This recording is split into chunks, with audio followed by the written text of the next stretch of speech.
Às vezes uma criança hospitalizada, ela vem a perguntar sobre, será que eu vou morrer? Como é morrer? E assim, a questão da morte, ela não é fácil para ninguém, nem para um contador de histórias, nem para um profissional. Eu gosto muito de ilustrar essa questão com um mito, né? Que é o mito da medusa. A medusa, como todo mundo sabe, quando olha diretamente para alguém, transforma essa pessoa em pedra. Falar sobre a morte diretamente, de certa maneira, transforma a gente em pedra, porque não é um assunto que a gente consegue dar uma finalização razoável.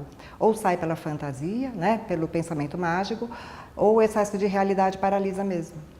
Então, acho que o mito ensina muito a gente, porque Perseu, para enfrentar e para matar a medusa, cortar a cabeça, ele faz isso olhando para a medusa pelo reflexo. Ele coloca o seu escudo e olha para a medusa pelo reflexo. Assim, ele não é paralisado pelo poder da medusa. Acho assim que isso pode servir um pouquinho para o contador de histórias, né? Olhar para a morte e para a pergunta um pouquinho pelo reflexo e não tentar entrar diretamente. Saber o que a criança está perguntando sobre isso, né? E quem sabe, se for o caso, fazer um encaminhamento para alguém que possa dar consistência, né, a continuar a essa dúvida. O problema é, né, não permitir tornar-se pedra quando uma criança vem diretamente com esse assunto. Saia pelo reflexo. Agora eu quero falar um pouquinho sobre o tema da idealização, né? E o tema da idealização, eu quero começar com uma passagem literária que eu vou tirar de Tolstói, que é o Início de Ana Karenina, um grande romance de Tolstói. Ele começa assim: todas as famílias felizes são felizes de igual maneira. As infelizes são infelizes, cada uma à sua maneira. O que ele quer dizer com isso? As famílias felizes, de certa maneira, têm uma felicidade que pode ser generalizada, que todo mundo entende de igual maneira.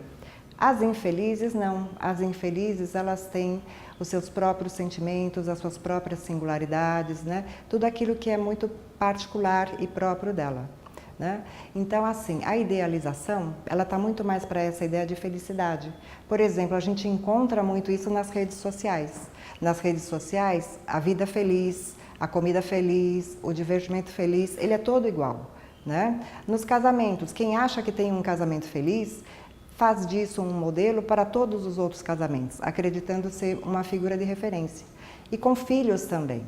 Né? Às vezes a gente tem uma idealização de filho e o filho de verdade, ele não é bem assim. Né?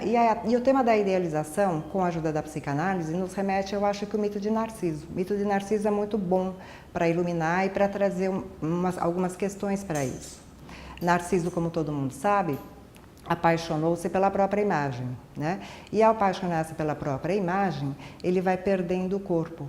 Ele vai descarnando até que fica no lugar dele uma memória, que é a flor de Narciso.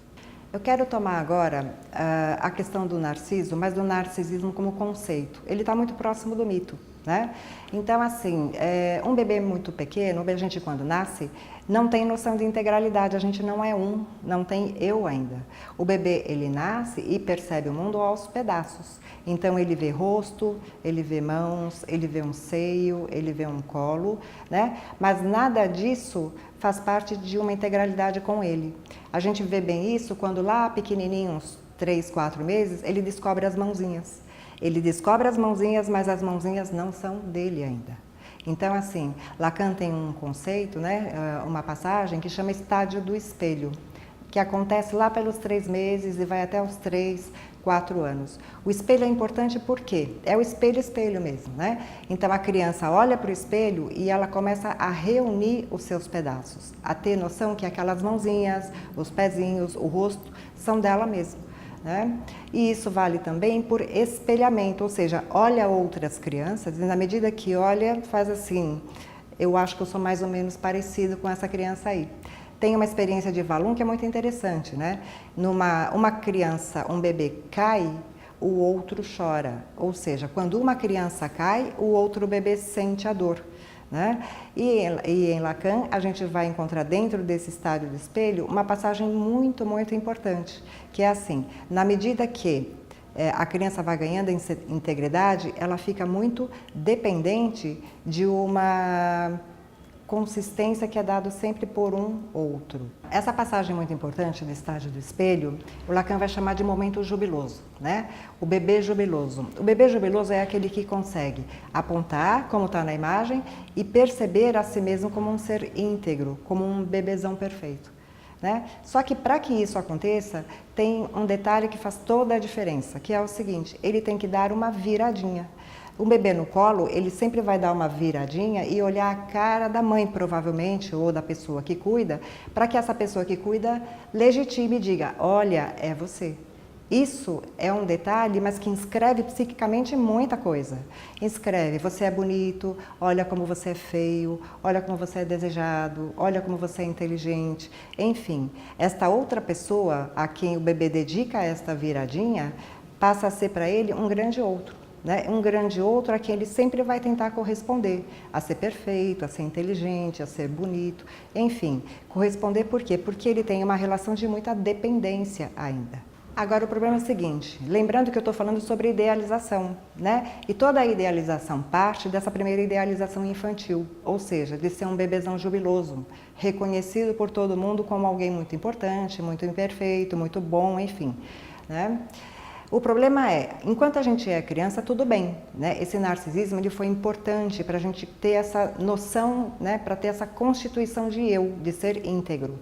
O problema é ser adulto e continuar tentando restituir esta imagem jubilosa. Aí vai ter um fim mais ou menos como de Narciso, que perde o próprio corpo. Né? Tentar reconstituir esta imagem é mais ou menos como tentar costurar um ovo, vai dar errado. Né?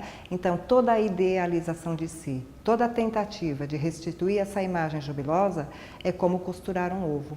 Né? E assim, as idealizações, elas mais ou menos, elas se fundam numa experiência antiga, numa experiência infantil, que a gente projeta para um futuro. O problema disso é o seguinte, o presente fica perdido, porque a gente pensa num passado em relação ao futuro, e esse presente, tudo se perde. Queria falar agora sobre a idealização e o trabalho do voluntário. O trabalho do voluntário não pode ter na base uma idealização do tipo narcísico, de um bebezão perfeito, né? Porque esse bebezão perfeito, ele fica sempre à mercê de uma consistência que virá do outro. Então, assim, é alguém que precisa de elogio, é alguém que precisa, que entende que pode costurar o ovo de novo. A imagem jubilosa não volta. Né? A maturidade diz respeito a esse desbastar, né? Desbastar uma imagem e não ficar refém dela. Então, nesse caso, o contador de história, ele consegue fazer a diferença quando, no momento de contar a história, ele vive. E depois, ele sai de cena e deixa o paciente viver.